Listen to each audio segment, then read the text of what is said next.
నమస్కారం గురుగారు. మహాదేవ. గురుగారు ఇప్పుడు మనకి కార్తీక మాసం రాబోతుంది. అయితే ఆర్థిక సమస్యలతో బాధపడుతున్న వాళ్ళు చాలామంది ఉన్నారు. అంటే ఒక కష్టం తీరిపోయింది కదా అనేసరికి ఇంకొక కష్టం రావడం. అలా సమస్యలు ఉన్న వాళ్ళకి ఈ కార్తీక మాసంలో ఎలాంటి పరిహారం చేసుకుంటే మంచిదంటారు? అంటే శివునికి అభిషేకం అనుకోవచ్చు, పూజా విధానం అనుకోవచ్చు. ఏ విధంగా చేయాలంటారు? వాస్తవానికి ఏంటంటే క్రితంలో అంటే మనం జన్మించకంటే మన పూర్వీకులు ఏం చేసేది అనంటే భూజీపత్రం పేరు ఎప్పుడైనా విన్నావారా తల్లి? విన్నానండి. కాకపోతే తెలీదు. భూజీపత్రం అనేటువంటిది ఒక చెట్టు యొక్క బెరళ్ళు. హ్మ్. అదేం చేసేదంటే దాన్ని తీసుకొని వచ్చేసేసి శివుడి దగ్గర పెట్టేసి షోడశ విధి పూజాధికాలన్నీ ఆచరించేటివారు. అది ఆచరించిన తర్వాత ఆ భూజీపత్రం మీద పూర్వము ఇంతింత చిన్నవి రంగులు విరజిల్లే ఒక కాయలుండేటివి. హ్మ్. అవి పండుగ మారిన తర్వాత వాటిని రసం తీస్తే నీలం రంగు, ఎరుపు రంగు, నలుపు రంగు, పచ్చ రంగు ఇలా వచ్చేటివి. వాటిని పెన్నుగా ఒకటి ఈక తీసుకొని దేని మీదన్నా రాస్తూ ఉండేటువంటి వారు. హ్మ్. అవునా? అలా రాసి వారేం చేసిందంటే అది భగవంతుని దగ్గర ఈ భూజీపత్రాన్ని పెట్టేసి మొదలు తెల్లవారుజామునే ఉదయాన్నే లేచి పరమేశ్వరుడికి సూర్యుడు ఉదయించకముందు అభిషేక క్రతువులు దేవాలయానికి వెళ్ళి ఆచరించాలి. హ్మ్. ఆచరించి మొదటి రోజు నుంచి మొదలుకొని మన కార్తీక మాసం తెల్లారి పులిపాడ్యమి అని అంటారు. అవును. అప్పటి వరకు కార్తీక పురాణం అనేది భగవంతుని దగ్గర అభిషేకార్చనలు గావించి ఉసిరిక చెట్టు కింద కూర్చొని కార్తీక పురాణం ప్రతి రోజుకు ఒక్కొక్క అధ్యాయాన్ని చదవాలి. హ్మ్. చదివేసి భూజీపత్రం అక్కడ మనం భగవంతుని దగ్గర పెట్టేసి పూజాధికాలు గావించాము కదా. గావించిన తర్వాత అది తీసుకువచ్చి ధ్వజస్తంభం దగ్గర కూర్చోవాలి. కూర్చోసి ఇప్పుడేంటంటే అన్ని మనకు పెన్స్ వస్తున్నాయి. అవును. అప్పుడేంటంటే ఈకలతో రాసేవారు రాసేటువంటి కదా! వారు. ఇందాక ఈకలకు పెన్నుకి లింక్ ఇదే తల్లి. అప్పుడేంటంటే వాళ్ళకి నచ్చిన రంగు తీసుకువచ్చేది దాంట్లో రాసేది. కాకపోతే ఏంటి అనంటే ఇక్కడ ధనంగా మనం ఎదగాలి అనంటే నలుపు రంగు, నలుపు రంగు యొక్క విశిష్టతను ఉండే పెన్నును తెచ్చుకోవాలి. దాని మీద మీకెంత అప్పుందో అంత రాయాలి. హ్మ్. రాసేసి భగవంతునికి అది చేతిలో పట్టుకొని సోమసూత్ర ప్రదక్షిణ అని ఉంటుంది శివుడికి. హ్మ్. ఈ సోమసూత్ర ప్రదక్షిణ గావించి అదయిపోయిన తర్వాత మళ్ళీ ధ్వజస్తంభం దగ్గరకొచ్చి కూర్చొని పరమేశ్వరుడి యొక్క నామాన్ని 54 సార్లు 54 సార్లు చదివేసి ఆ భూజీ పత్రాన్ని కాల్చి బూడిద చేయాలి. బూడిద చేసిన తర్వాత అది మొత్తం బూడిదయిపోయిన తర్వాత ఉంటుంది కదా, అదొక చిన్న బౌల్‌లోకి ఎత్తేసుకొని మరలా మనం ఇంటికి తీసుకొని వెళ్ళి ప్రతిరోజు దాన్ని ధారణ చేయాలి. ఆహా!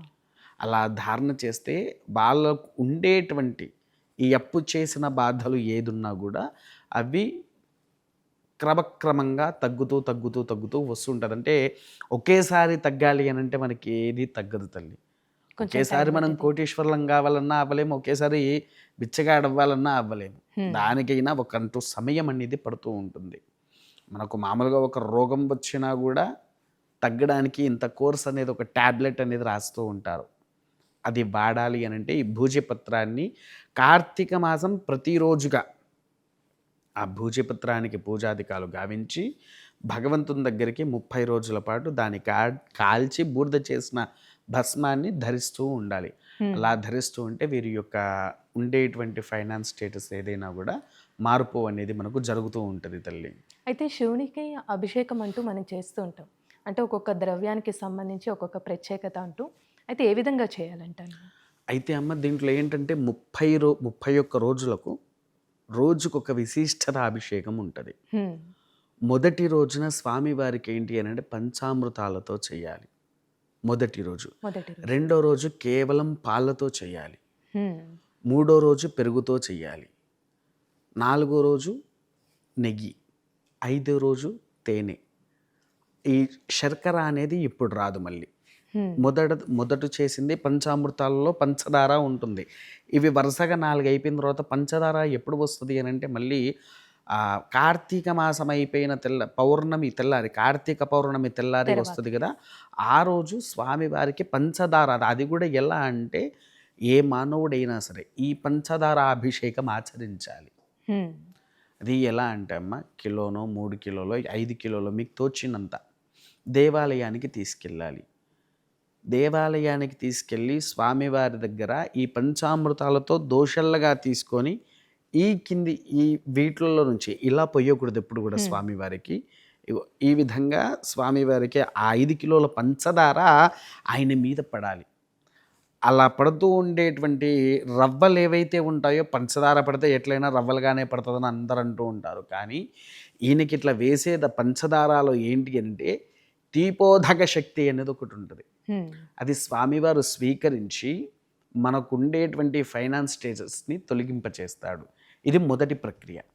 రెండవది ఏంటి అని అంటే, మీకు కస్తూరి గోరోజనం పేరు ఎప్పుడైనా విన్నారా? ఇవి రెండు. ఈ కస్తూరి గోరోజనాలు ఎప్పుడు వస్తుంది అని అంటే, స్వామివారికి 27వ రోజున ఈ అభిషేకం ఉంటుంది. ఈ కస్తూరి గోరోజనాలు తెచ్చుకోవాలి.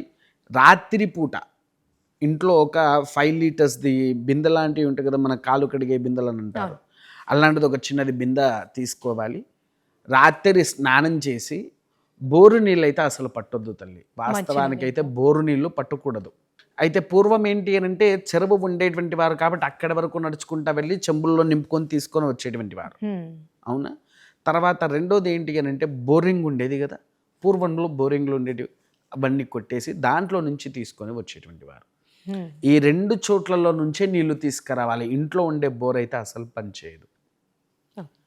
అయితే చెరువులో నుంచి లేదా నదీ తీరంలో నుంచి, దగ్గరలో నది ఉంటే లేదా ఈ బోరింగ్ ఉంటే, ఆ బోరింగ్ నీళ్లు తీసుకువచ్చి స్నానం చేసి ఆ నీళ్లు తెచ్చుకొని ఇంట్లో పెట్టుకొని ఈ కస్తూరి గోరోజనాలను నానపెట్టేసేయాలి. అంటే అది మొత్తం పూర్తిగా మెల్ట్ అయిపోయి ఆ రంగు మొత్తం ఆ నీళ్ళల్లోకి అయిపోవాలి. అంటే ఏ రంగు వస్తుందండి? కస్తూరి నలుపు రంగులో ఉంటుందమ్మా.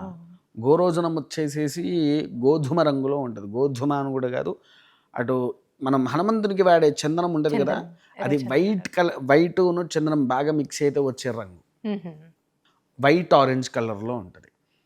ఈ యొక్క 2 కలర్లు మిక్స్ అయిపోయి ఉంటాయి దాంట్లో. మళ్ళీ తెల్లారిని లేచిన తర్వాత సూర్యకిరణం భూమి మీద పడకుండానే దాన్ని కలిపేసి దాన్ని పట్టుకొని మళ్ళీ ఆలయం ఎంత దూరం ఉంటుందో అంత దూరం నడుచుకుంటూ వెళ్ళి మరలా ధ్వజస్తంభం దగ్గర నుంచి సోమసూత్ర ప్రదక్షిణాన్ని గావించాలి. సోమసూత్ర ప్రదక్షిణం అయిపోయిన తర్వాత ఆ ద్రవ్యం, నీళ్ళు ఏవైతే ఉన్నాయో అవి స్వామివారికి అభిషేకించాలి. అది నువ్వు ఎప్పుడైతే అభిషేకంలో స్వామివారికి పోస్తావో సంపూర్ణంగా మనలో ఉండేటువంటి జ్యేష్ఠాదేవి శక్తి విడిపోతుంది. కార్తీక మాసానికి జ్యేష్ఠాదేవికి సంబంధం ఏంది అని అనుకుంటారు. అవును కదండి, ఎందుకు సంబంధం? అసలు సంబంధం అనేది మనిషికి కార్తీక మాసం చేసే క్రతువు మధ్యలో ఉంటుంది తల్లి. ఎందుకు అనంటే, కొంతమందికి ఎంత ఏం చేస్తున్నో ఒక దరిద్రం అనేది వెంటాడుతూ ఉంటుంది. దరిద్రం అంటే ఎవరు? జ్యేష్ఠాదేవి, దరిద్రపు దేవత.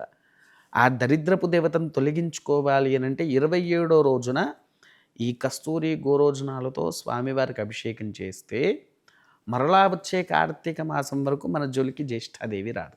అదొకటి. ఇంకోటి మీరు గమనించండి, ఖచ్చితంగా కార్తీక మాసంలో 1 లేదా 2 రోజులు శని త్రయోదశి వస్తుంది ఖచ్చితంగా. అది ఎలా అయినా సరే కార్తీక మాసం ప్రారంభమయ్యే ముందు వస్తుంది. కార్తీక మాసంలో 1 కానీ 2 కానీ ఖచ్చితంగా వస్తుంది మనకు. ఆ శని త్రయోదశి రోజున కూడా పరమేశ్వరుడికి శని ప్లస్ ఈశ్వర ఏం వచ్చింది? శనైశ్వరం. అవునా?